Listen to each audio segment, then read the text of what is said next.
I don't remember my age. Probably in my, well, it was 21 years ago. So that's probably 30s, late 30s. Um, I was a mother, single mother, and had my own business as a hairstylist. Moved to a new area in the mountains in about 5 years. I had about 5 years of regular life.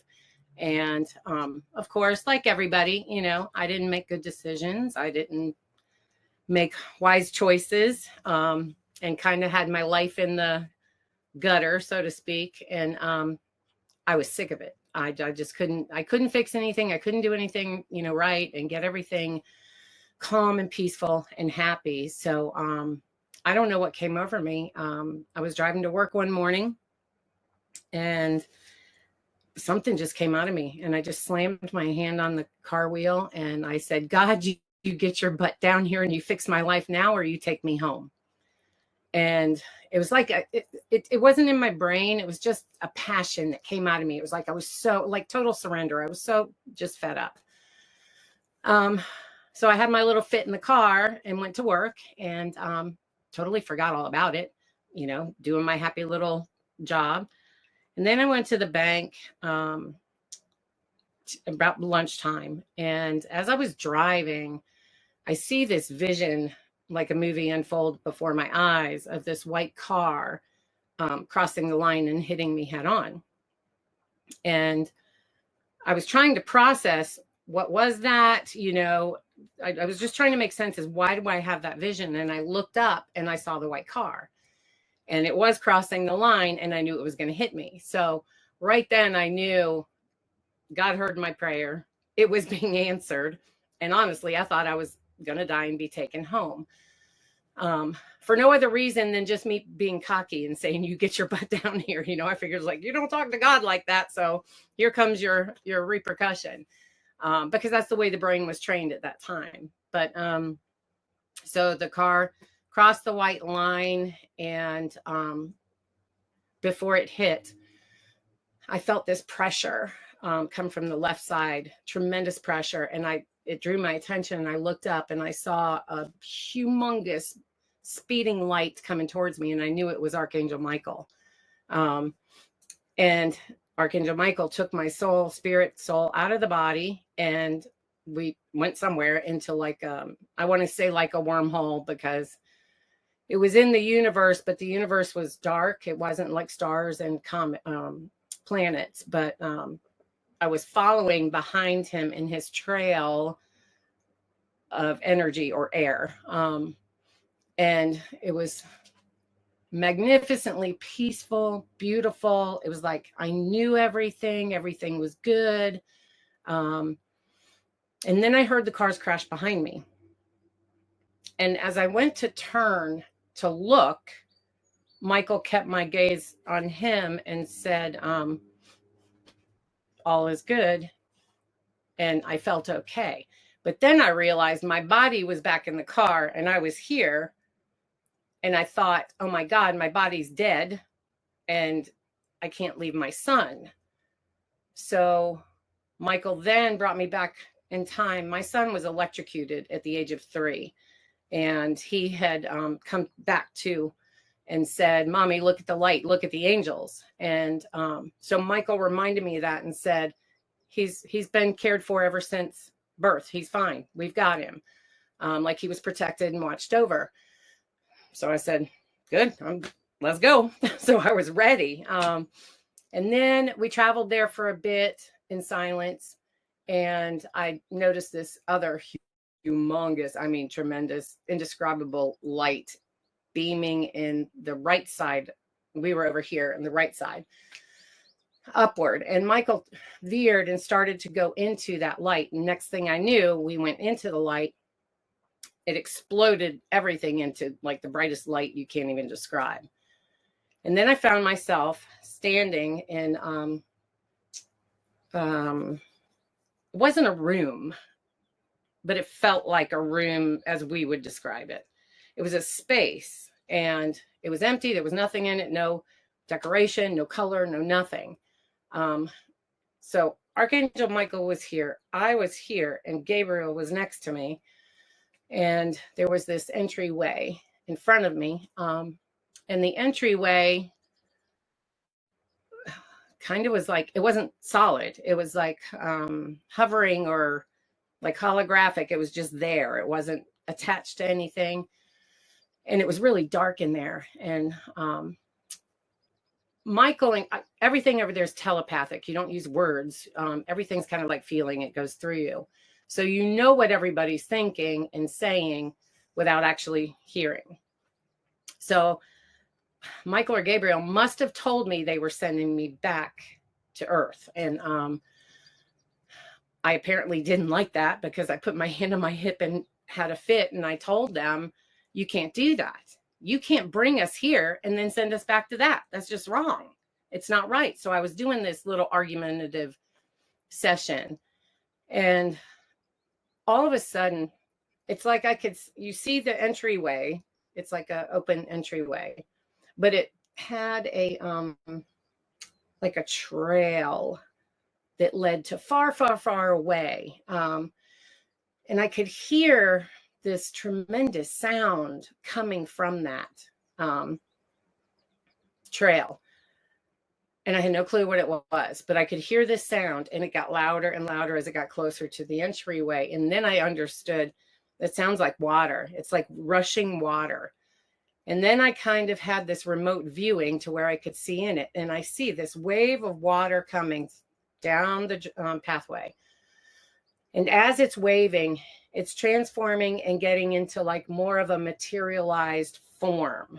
Not a body, not a human, but like an angel, like a silhouette of a light being. Or so by the time it got to the front of the entryway, it was into this illuminated being, waterous, shapy being.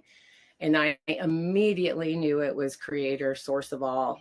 And when I say that, that's God, what most people perceive as.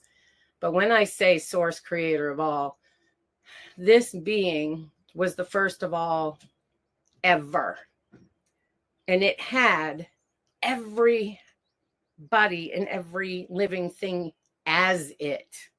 So in other words, it was like creator itself, and everything that creator manifested was in it, including angels, guides, deities, everything, all of us. And I immediately hit the ground into bow. I mean, I was just overwhelmed with the awe. And I want to say creator wasn't like, it wasn't out of the entryway. It wasn't out of the entryway. All love, we're all family, we're all kin, there was no separation. So being that I had so much love coming from creator and Michael and Gabriel, I honestly thought they were going to let me stay.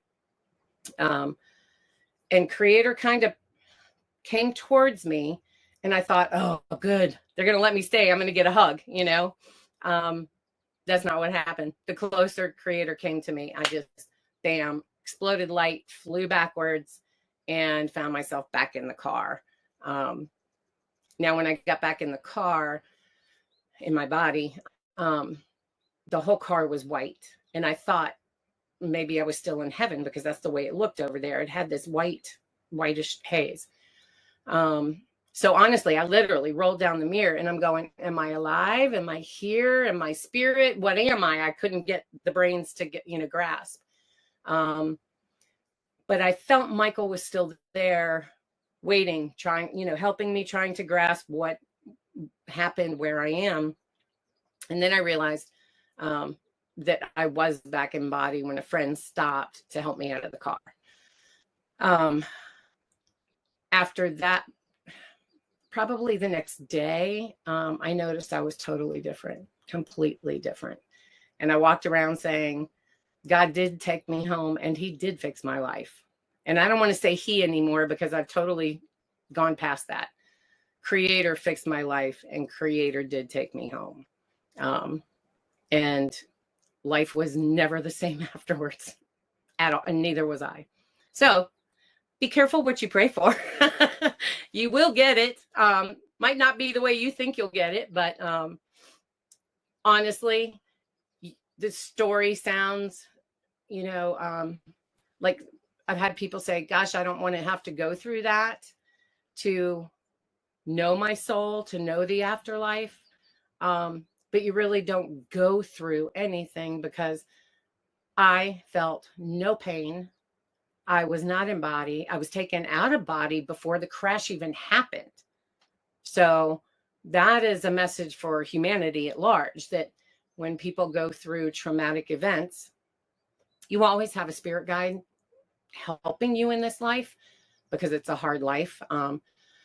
But there's a spirit guide always there, always taking your spirit soul out of body. So when harsh stuff happens to the body, the actual spirit person doesn't feel it at all. They're not even there in body to feel the pain.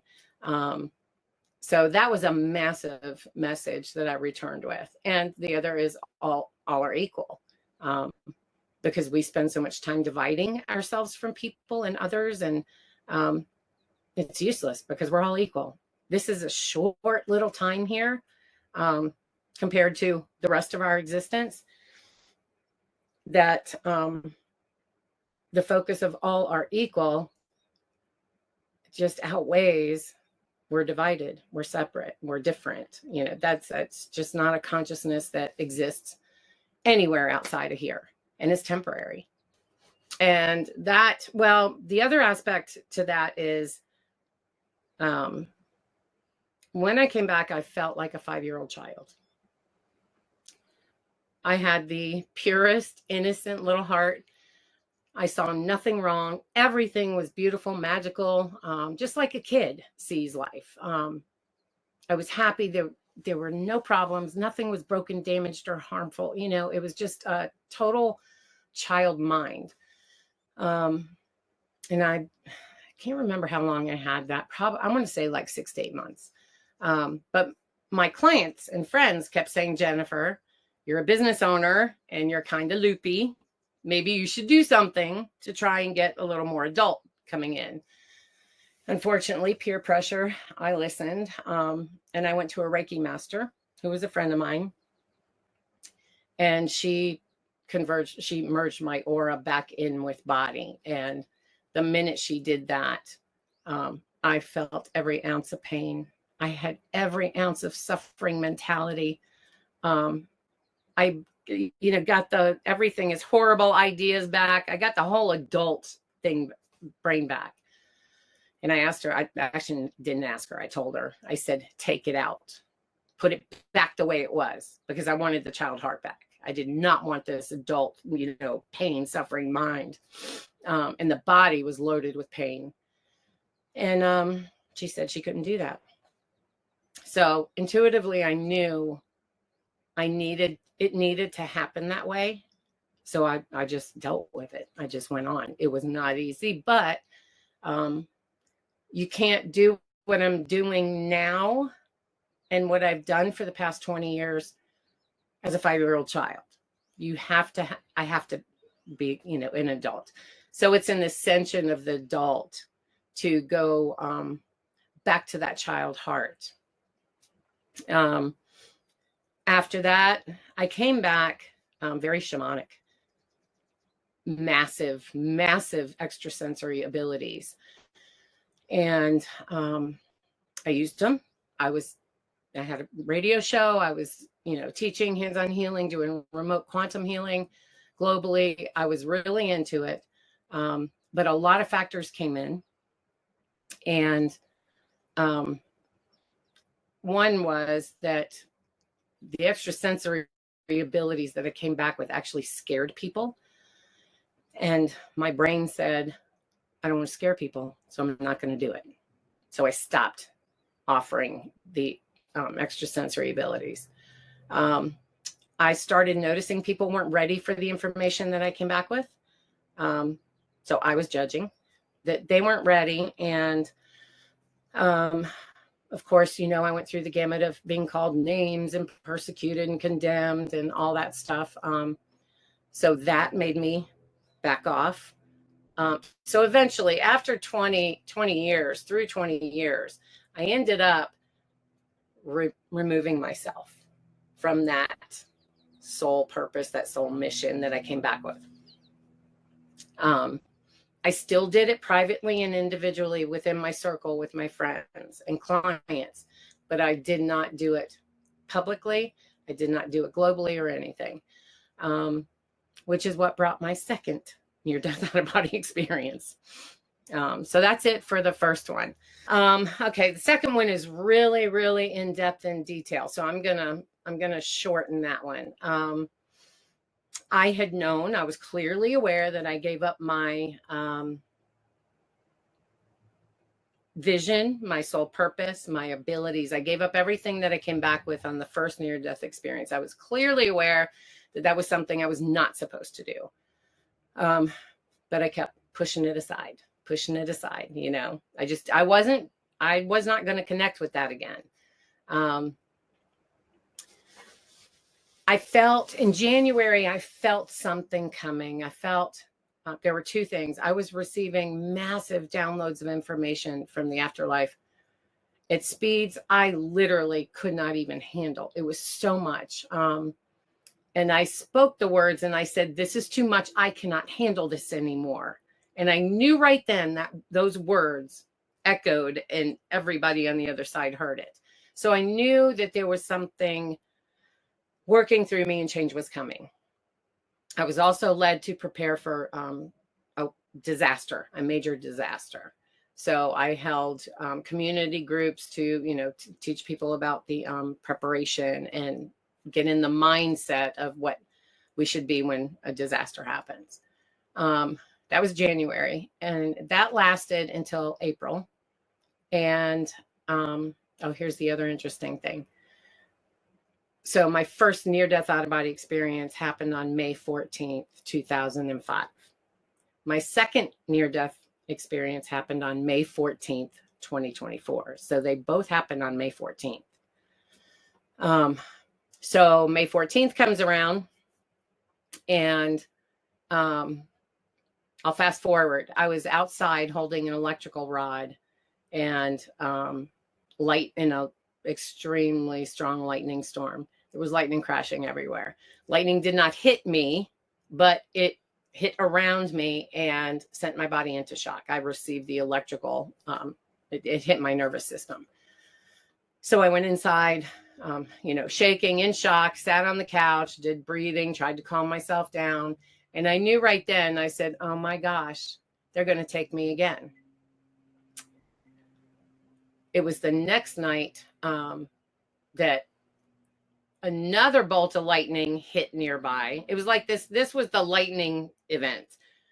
All of this that catalyzed this next experience was based on lightning and electrical. Now, I had already been depleted from, I got a cytokine storm, extreme asthma from, at my business, they were doing construction. And I had been inhaling particulates and God knows what else because they were tearing down the building. So I was extremely sick by this point. I couldn't breathe. I couldn't walk. I mean, it was unbelievable, the effects. So somehow, some way, I was playing with my dog first, and she came up and she hit me in the jaw with her head. She hit me so hard, I felt like I was punched out by a boxer. And I immediately saw stars, and I went to sleep that night with a concussion. And I figured, okay, well, they'll either take me or I'll wake up in the morning, one or the other. As I laid down, this spirit comes flying to the left and pushes into me. And like my spirit pops out, and I'm hovering over, and I watched my body and my heart stop beating. And then I disappeared off somewhere. But I did wake up the next morning, so I came back at some point. The following night, same similar thing kind of happened. But this time, when I popped out, I went to what's called the sixth heaven, and this was all new to me. The sixth heaven is actually the planet Saturn. And I landed on a platform in a space that was, it was a circle, like a pit in the middle, and it had these platforms that spanned off the outside of it. And I found myself on the platform, and I honestly, apparently I've been there before, because the first thing I said was, oh crap, not again, like here I am again. And I look down and I see a person face down on my platform. And the next thing I said was, figures they put a person with me, because at this point I had given up on humanity. I just didn't want anything to do with people. I just wanted to stay with spirit, nature, and animals in my own little hole. I didn't want to do the world. So I said, look, figures they put someone with me. So then I look across and I see a man. He's walking on his platform. He's wearing a suit and carrying a briefcase. And he's walking on the edge, but he's not going anywhere. He's walking in place. And I immediately knew, oh, he's there because he loves his money and his business more than people in life. And then it hit my brain and I went, wait a minute. I'm here because I love animals and spirit and nature more than life, So then I realized, oh no, how am I going to get off this platform? Because I really was refusing to go back to life and the world. So I thought a couple of things, and I must have had a good thought, because the spirit guide came to open the door. She opened the door and led me out. This spirit guide was actually a guardian that I had received channeled messages from for the past 15 years. So I had already had contact with her in this life, channeling her. So her name was Lorelei. So Lorelei takes me and we're going around this whole heaven, Saturn heaven. She's explaining things, and she's explaining that I'm there because I need to meet with the divine council. I didn't really understand then what it was, but it was a life review. So she's explaining all this information, tons and tons of stuff that I never knew. As we're walking through to go meet the divine council, she takes me into a room which had already been prepared for me and says that you're going to stay here for 5 days for this review. And I was like, oh, I can't do that. That's like a vacation. I can't stay that long. But then she opened my wardrobe closet, and there were 5 dresses hanging in the closet. And they were each of different color. And she began, sliding them to the side, saying, this one you'll wear to the first meeting. This one you'll wear to the second and third. And I stopped her because I saw the pink dress. And that child heart came back at me. I was like a little kid. I was so excited because the night before this event, I had a dream vision that I was browsing a dress outside, looking at a dress shop window. And there was this beautiful pink dress in the window. And I loved it. And I wanted to have it, wear it, but I didn't have the money to get it. So I walked away in that vision saying, you know what? It would be so much better if someone gifted me with it anyway. So that was the vision. So when I saw that pink dress, I was like, oh my God, God got me the dress. That's the dress I wanted. And she just smiled. So then I looked at her and I said, because I felt guilty, I said, okay, I can stay the 5 days. But so she went through that, and then we kept walking, and she brought me to the council door, and explained very teacher-like, when you enter, you say nothing, you go to your seat, and you only speak when you're asked a question. And I thought, that's kind of stuffy. I don't want to go to that meeting. So she opened the door. But the minute I crossed the threshold, the stuffy idea was gone. I said something. Everybody on the Divine Council was laughing. I was laughing. And then I heard the door slam. Now, the Divine Council was behind the door. I went in. My chair was here, which would be facing them. There were 11 council beings, But then there was one, which I call creator source, who was present but not formed. And then next morning I wake up and that's what I came back with. I thought it was over. I thought I did my meetings over there, my life review, but apparently not. I woke up the next morning and I was told you will complete your meetings on Earth, which consisted of, I would wake up every morning with a question from the Divine Council and I would have to answer it. And then I would have to wear the appropriate dress to receive that energy. It's very intricate. So for 5 days, I had to wake up and, get this question, answer it, put on the colored dress, and then do what that dress represents. So the first day I woke up, the first question was, what is your favorite thing about life? And I said, that's easy.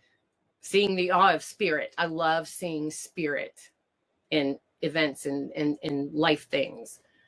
So that was the white dress. So I went and I put the white dress on, and all day long, that's what I got. I got to see the awe of spirit everywhere. The second day was, what is your favorite things in life? And I said, spirit, animal, nature. That's it. Same thing. That was the pink dress. I put on the pink dress all day long. I got to enjoy spirits, animals, and nature. So I thought that was the theme that I was following. Okay, so it's stuff I like, No, not so much. The third one, how do I honor the divine intervention that I've received through all these experiences? And I said, by sharing with others. And that's what I did. So I put on the purple dress, and all day long I shared all my stories and experiences with others, which each thing I did ultimately uplifted the people that I was sharing with. Then the fourth dress came, and the fourth dress is the red dress. And that question is why did you give up all your soul's abilities we gave you from the first near-death experience? And that one hit me into pause. I sat there because then I realized I really did give it up, because all of them over there know I did it. I gave it up. So I gave an excuse, and Spirit said, that's not it. So I gave another one. That's not it. So it was up to me to try and figure out, okay, why did you really give up these gifts that we have sent you back with? So I could, I wasn't connecting. I was on the verge, but I wasn't connecting. So I went to my closet and I only had one red dress, and it was way too hot to wear that day. So I didn't wear it. I skipped it. I skipped that meeting. I did not accomplish that fourth meeting. So and that day, honestly, in slang, totally sucked. It was a horrible day. It's, no energy, no life. There was nothing to that day. So I knew that was important. I mean, it's all important, but that was very important that I connect to that fourth meeting.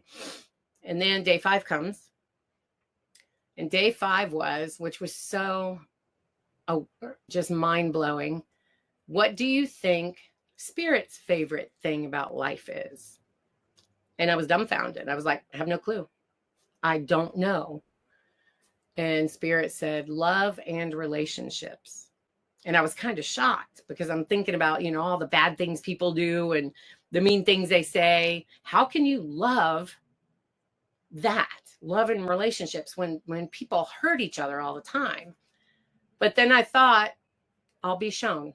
I don't understand it now, but it's not for me. That's Spirit's favorite thing. And then I put on the coral dress. And ironically, that day, I thought I would be getting all love and relationships. It was actually totally opposite. It was showing me all the love and the relationships that I harmed, that I did damage to, which was it was not easy to go through. So after that, I I knew what I was had to work towards was completing that fourth meeting. I had to complete that fourth meeting if I was going to ever return to that state of unity between here and there. And of course, I got sidetracked. Again. That was in May 2024. I did start writing my next book, which includes this second near-death experience. However, the disaster that I was preparing for in January came in September. So May, June, July, August. So 4 months later, after this event, 4 months later, my area was decimated by Hurricane Helene. So then I got involved in that, and completing the fourth meeting took the back seat. But that event was also part of helping me align so I could complete the fourth meeting. So it's all this interconnectedness that we miss in everyday life that is happening. We're just not seeing it or connecting. So I lost my home, I lost my car, lost my job, lost everything in Helene. And I spent the next couple of months trying to get balanced, trying to get grounded. And then, honestly, May 14th, 2025 came. And I was nervous. Only because the first two had happened. Oh, by the way, the second near-death experience, it started on May 14th, but it lasted until June 5th. So it wasn't just leaving the body, going to the other side and coming back. This was a prolonged near-death out-of-body experience. And my heart stopped 3 times. And Spirit is the one who actually provided the CPR to bring me back. So the first one was May 14th. The second one was May 14th and lasted till June 5th. So when May 14th came in 2025, I told my friends, I said, I'm a little nervous because I haven't completed this fourth meeting. And this same date is coming around again. So I was very aware. I wasn't afraid, but I was very aware. May 14th came and left, and I was like, I cleared it. So, but I wasn't paying attention to completing the fourth meeting. I was busy with life, busy with disaster. I was busy trying to survive, and trying to balance everything I lost. And I thought that would be, okay, give the girl a bone. She's got some stuff going on. Then June 5th, when the second one ended in June 5th, 2024. When June 5th, 2025 came, I was in my car parked on a major highway, stopped in traffic due to construction. And I turned, because it was going to be a while, in a long line of traffic, I turned to get my nail file because I was going to do my nails. And as I did, something happened. I had no idea what happened. And this is why I said I'm still working on the third event or near-death experience, because it's mind-blowing. I don't know what happened, but I came around and turned, and my head went back like this, and my head was going towards the windshield. And this huge hand came up and blocked my head from hitting the glass. As my head hit the hand, it grabbed my spirit soul out of my body, spun me around behind the hand, and replayed the event, like rewind. And then it played back in motion. What had happened was a truck was coming about 50, 55 miles an hour, never pressed on the brakes, and hit me from behind. So then when it registered, I was like, oh, that's what happened. I spiraled back and came into my body again, back into my body. So I understood what had happened.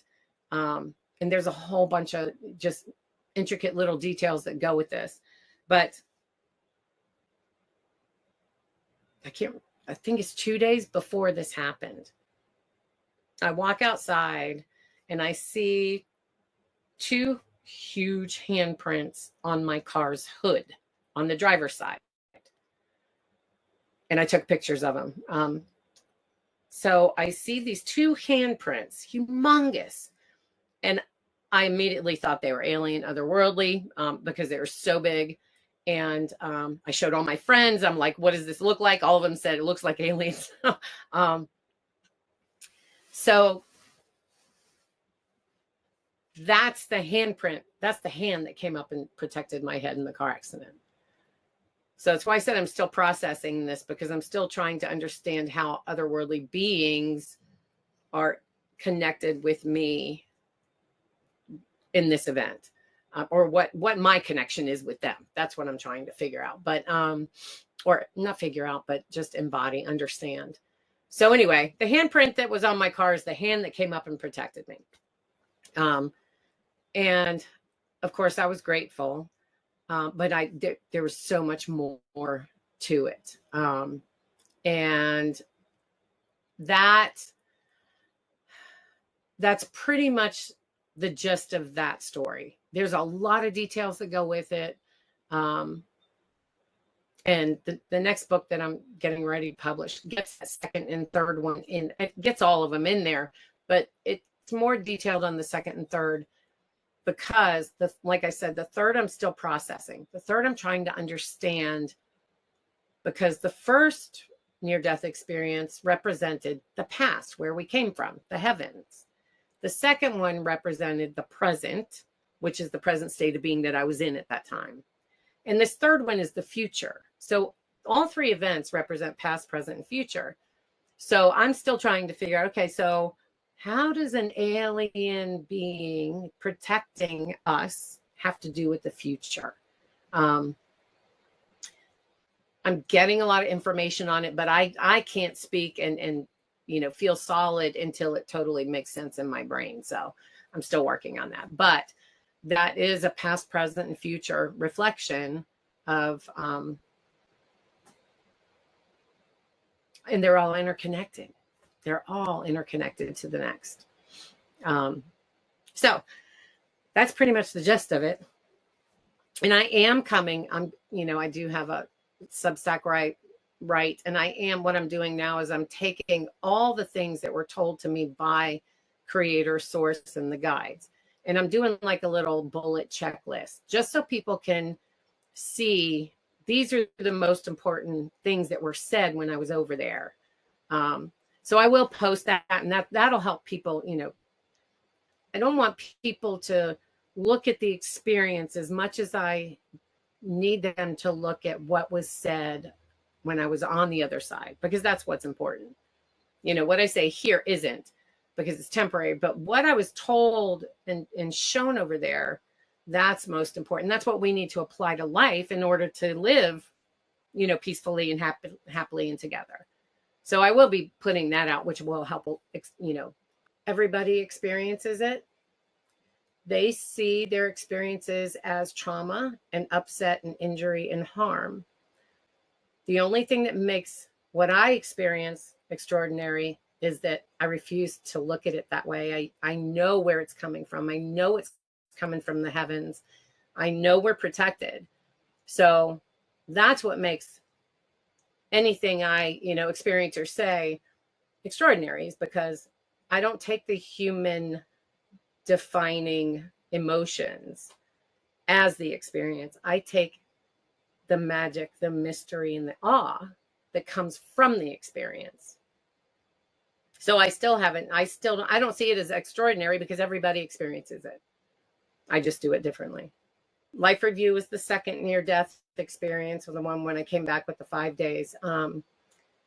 And I have seen many past lives. Not many, but enough to convince me and everybody else that they do exist. I'm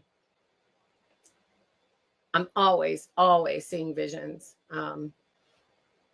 So much so that my friends will say, "Oh, you're seeing a vision." They can tell by my behavior when I look off to a distance. I see people's past lives. I'm actually working on a co-writing a book with an astrologer right now with that position. So I can remote view and see into their past lives. And we're working on showing how that happens according to planetary alignment. So I see a lot.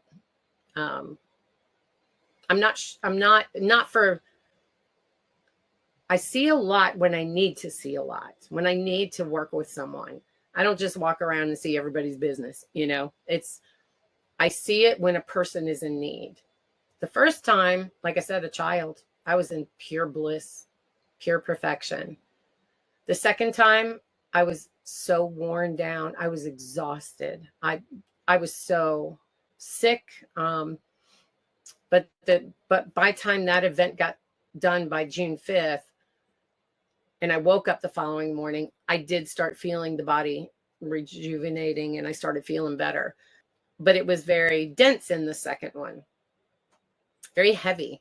The third one, the way I felt when I came to and realized what had happened, I was like a warrior. I was infuriated. I was like a warrior ready to just change the whole world. And like I said, I'm still working on that third one. I think the first one I told was my son, because I tell him everything. But I was free telling my close friends, but I don't speak anything until I fully embody it and grasp it. So it took a while for me to process everything. When I did start going to the public and sharing with the public and my clients and stuff like that, of course, I was persecuted. I was condemned. It was this, it wasn't this, it's the natural process people do. And nobody will ever understand what it's like on the other side until they have a near-death experience themselves. My friends who I told, they knew me, they saw me, they knew me before. I was very physical before. I was an EMT on the fire department. I was an animal rehabber. So I was very physical and involved. And I was a completely different person when I came back. So they couldn't deny that. They saw the change. And then I started doing hands-on healing and energy work, which they have coined hoogie woogie. I do hoogie woogie. And then when they saw the results from that people were being, healed and feeling better and thinking better. So basically the abilities themselves should prove to them that something happened. Before the NDEs, the only thing that was important to me were my son and my animals. That was it. It's all I cared about. It's all I focused on. It's all the same thing. There's no separate. We want to separate it all. It's not. It's all the same thing. We live always. We don't die. That was another thing I was told over there. Nothing dies. So we are always alive. We use this body vessel here for a little bit, but then we go off everywhere, anywhere. We never die. And even at night, every night we sleep, we leave our body and we return home so we can rejuvenate to the heavens. You're not dead. So if you died in your sleep, you're not dead. You're alive, but you're just alive somewhere else. So nothing dies. Everything is always alive. All three experiences to change how I see life now. I'm a very strong person, very stubborn, and it just took 3 times to get me to wake up. But what I see and understand now after all the information I received and learned over in the afterlife is that we humans create suffering. If we would just stick to what feels good and what we love, that's what we would manifest into this space. If you focus on the things you don't like and the things that don't sit right with you, you create, anger and animosity and upset. And that energy goes out and hits everybody. And then the next person does it. It's like a domino. everything that we put out acts like a domino. It hits the next person, and they hit the next person, and they hit the next person. So if we just sat and chose what feels good and what we love in life, you can't create chaos. It won't happen because you're doing what you love and what you feel love. Every single thing on this planet, every living being, including trees and water, they are all beings, and all they need is love. That's it. And if it's all love on the afterlife, in the afterlife, beyond here, before we come into body, we come from there. We come from love. The day our body dies off and our soul leaves, we go back to love. We go back to the afterlife. We go back to the heavens. So if you've got before love and after love, the middle doesn't need to be any different. Why do we make it different? Why? When we have a choice to love or hate, why? So I've learned that is the biggest awakening I have had. Is it's all love anyway, before, after, here. So why make the middle any different? And after my 3 near-death experiences, I'm saying I'm not going to make the middle different anymore. I'm not going to be part of that. If I'm coming from love, going to love, I want to be in the middle in love. And that doesn't, this is another new awakening. That doesn't, it isn't what I want more than what I've learned through this life review. If I act in love here with you and everybody I meet, then I'm not causing harm that you will have to experience in your life review. I don't want in your life review to say, remember the day you met Jennifer and talked to her and she said or did this to hurt you. I don't want you to feel that. And I don't want to feel yours in my life review. So I'm operating now from that consciousness that I don't want to be a catalyst to anyone feeling that heartache. Because believe me, when you have your life review over there, it is deep, deeply embedded compassion, heartache, empathy that you go through. I don't want anybody to feel that. I want them to be laughing, say, oh yeah, that's Jennifer. We had a good time, not feel my suffering, feel my agony. I don't want anybody to feel that. Now the people, before I didn't want anything to do with people. I did not want to, I limited every ounce of time I had with people. Because of the harm they do, I felt contempt, now I understand clearly that we're all a soul group who come here together for a generational soul group. And it's all for ages of enlightenment. Now I understand that we're all here. You cannot be here and not go through trouble or challenges. And as that soul group, we kind of all agreed to come over together in this time, generation, to help each other, because it is hard. It's hard to be here because we forget where we come from. So we have all these people, strangers, people we meet in the grocery store, even the guy we flick off in the, highway for speeding. All of them are our soul group. We all love each other. We all know each other on the other side. We just forget everything when we're here. So the level of compassion and empathy that I have, understanding that every single living thing on this planet is challenged. They all are challenged with something. They all have experiences that are hard. They're all aching for love, relief, and togetherness. Whether they say it or not, they're aching for it. So we all have the same thing that goes in us because it's the natural state of being here. And now I look at people as my soul group, that they're suffering too. They're upset too. They're sad too. They can't remember either. I happen to have experiences that helped me remember, but they didn't. So I'm here as their sister to lift them up. And I never saw people that way before. I saw them as a burden. I saw them as a pain in the butt, trouble. But I have never thought of humans in that way before. But I do now. I now block off more time. So as a hairstylist before, we do back to back to back. We double book. We have, 10 people in there.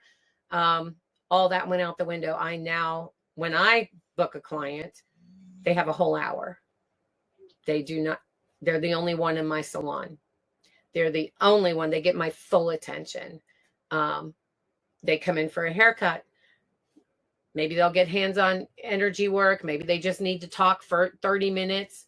Maybe I need to just show them how to breathe to get rid of stress. But I provide now each person 1 hour to receive whatever they need.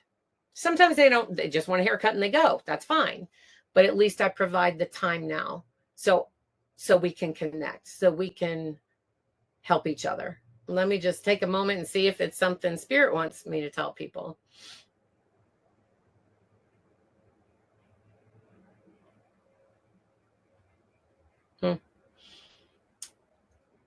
In a nutshell, do what you love, be what you love, and help others do and be love. Just find your love, because you can't operate kindly, compassionately, and lovingly without that. You have to have love. And that's all anybody wants. Look at dogs. What do they want? They want love all the time. Look at every human. The horrible things humans do is 9 times out of 10 in the effort to get love, to get recognition, to get attention. So if you want to eradicate the suffering mentality in the suffering world, do what you love, share what you love, feel what you love, and seek what you love. Don't put up with situations that are negative and not in line with you, because that's going to push your love away. You don't want to do anything that is going to make you feel less than love. And like I said, we came from love. When we die, we're going to love. We don't need the middle to be any different. And I think that would be my greatest message for humanity to comprehend. Due to all these abilities, I don't do social media, but they can email me at Sage, SAGE, studio at pm.me. I do have a YouTube channel called Beyond That, BEYONDTHAT. It's called Beyond That Broadcast, that I do with a friend of mine, Mary. You could look it up on YouTube. And we do talk about a lot about life stuff there and the comparison between spirit. And then I write my articles on Substack. I've written, I think, 7 books that are on Amazon. And those books are all written regarding my first near-death experience. They take everybody through the actual process of everything that I had to learn, experience, understand. And those are on Amazon too. So it's an ascension process. I think there's 6 or 7 books that in totality, if you read all those books, it would be a complete ascension process.